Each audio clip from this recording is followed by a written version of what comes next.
जिस समय कालखंड में देश के प्रधानमंत्री जापान में महात्मा गांधी की प्रतिमा के सामने नतमस्तक हो रहे थे, दुनिया को बता रहे थे कि वो गांधी के देश से आए हैं और दुनिया भी गांधी के नाम के सहारे ही सम्मान दे रही थी।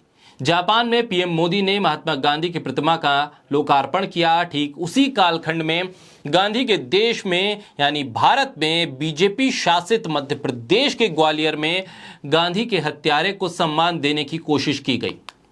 देश में आतंकी नाथूराम गोडसे का जन्मदिन मनाने की कोशिश की गई। पुलिस ने हिंदू महासभा के लोगों को यह करने से रोका।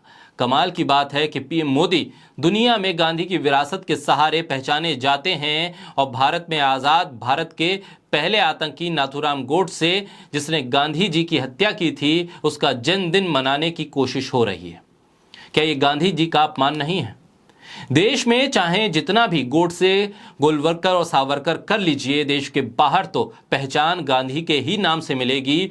ऐसे में सवाल यह है कि राष्ट्रवादी पार्टी की सरकार केंद्र से लेकर प्रदेशों तक पे है, तो फिर गांधी के हत्यारे के जन्मदिन को मनाने की इजाजत बीजेपी के शासन में कैसे मिल जाती है और कैसे इन संगठनों की हिम्मत होती है कि इस देश के भीतर गांधी के हत्यारों को सम्मान दिया जाए।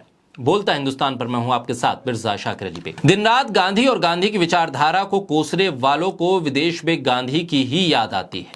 विदेशों में न सावरकर न गोडसे की प्रतिभा लगाई गई, न अनावरण करके दुनिया ने सम्मान दिया, बल्कि पूरी दुनिया में गांधी ही देश की पहचान है और गांधी का ही सम्मान है। देश में चुनावी मंच से गोलवरकर, गोडसे और सावरकर की ताकत को बताने वालों को शायद अब गांधी की ताकत समझ में आ गई होगी। सहारा गांधी का ही लेना पड़ेगा, क्योंकि दुनिया भर में गोडसे के लिए कोई स्थान नहीं है, केवल तिरस्कार है।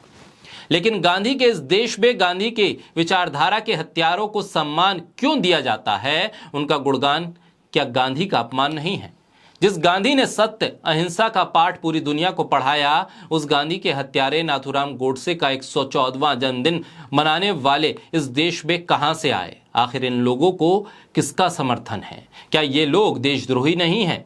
वो लोग जो राष्ट्रपिता के हत्यारों को आदर्श मानते हों, वो लोग हिंदुस्तान के हितैषी कैसे हो सकते हैं? वो देशभक्त कैसे हो सकते हैं? हिंदू महासभा जैसे संगठन जिनको बीजेपी का समर्थन है, आशीर्वाद है, वो बीजेपी की शिवराज सरकार के दौरान ही क्यों ग्वालियर की जमीन पर गोडसे के नाम का जश्न मनाने के लिए इकट्ठा होते हैं? क्यों ये भगवाधारी गोडसे के नाम पर एकजुट होते हैं?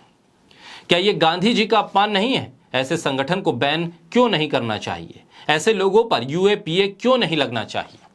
देश के प्रधानमंत्री जापान जाकर गांधी जी के प्रतिमा का लोकार्पण कर रहे हैं और अपने देश में गांधी जी के हत्यारे को पूजने वाले को टिकट देकर सांसद बनाते हैं। अपने देश में गोडसे समर्थकों की फौज खड़ी कर दी गई है।